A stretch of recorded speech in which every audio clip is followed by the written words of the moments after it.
कसूर 2017 एक ऐसा केस ब्रेकआउट होता है जो पूरे पाकिस्तान को हिला के रख देता है। वो केस किसी और का नहीं बल्कि ज़ैनब अंसारी का केस था। कहते हैं कि ये केस इतना पॉपुलर हुआ था कि दुनिया भर की नज़रें पाकिस्तान के ऊपर जम जाती हैं। देखें, लेकिन बात यहाँ पे ख़त्म नहीं होती। कहते हैं कि कुछ ही अरसे बाद 2019 में फिर से एक बच्चा गुम हो जाता है। कहते हैं कि मोहम्मद नामी लड़का जिसकी उम्र 9 साल थी, वो मस्जिद से बाहर कदम रखता है लेकिन घर तक नहीं पहुँच पाता। जब बाद में लोग उसकी लाश को ढूंढने की कोशिश करते हैं तो उसकी लाश खेतों में मिलती है। लेकिन हैरानकुन बात यह होती है कि उसकी लाश के करीब 4 और लाशें मिलती हैं जो भी छोटे बच्चों की होती हैं, जो बाद में पता चलता है कि उनके साथ भी वही हुआ था जो ज़ैनब अंसारी के साथ हुआ था। बाद में पुलिस इस केस के प्राइम सस्पेक्ट को ढूंढने के लिए 1700 लोगों का डीएनए टेस्ट लेती है।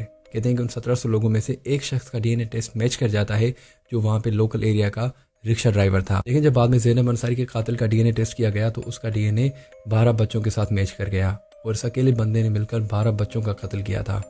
और जब शहजाद का डीएनए टेस्ट किया गया तो उस अकेले बंदे ने 4 बच्चों का कत्ल किया था।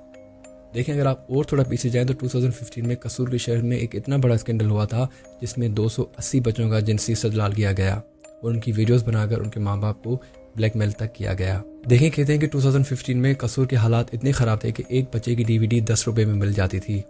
और इस चीज़ से बचने के लिए जब माँ बाप ने राना सनाउल्लाह से मदद मांगी तो उसने कहा कि बच्चों की हिफाजत की जिम्मेदारी माँ बाप की है, ना कि सरकार की। तो समझ में नहीं आता कि अगर बच्चों की हिफाजत की जिम्मेदारी माँ बाप की है तो एक आम पाकिस्तानी जो 3 वक्त की रोटी नहीं खा सकता वो गवर्नमेंट को टैक्स किस बात का देता है जहाँ पर उसके अपने बच्चे भी महफूज नहीं। और ये बात सिर्फ कसूर के हद तक महदूद नहीं। कहते हैं कि पाकिस्तान में ऑन एवरेज हर साल 1000 से 1700 बच्चों का जिनसी इस्तेमाल किया जाता है।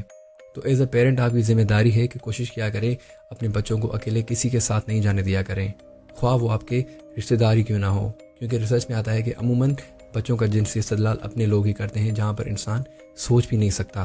कोशिश किया करें कि अपने बच्चों को गुड टच और बैड टच के बारे में बताएं, इससे पहले कि दुनिया उनको बुरे तरीके से ये बात समझाने की कोशिश करे। उनका ट्रस्ट जीतने की कोशिश किया करें, उनको वक्त देने की कोशिश किया करें। ये चीज़ आपके लिए बहुत कारआमद साबित होगी।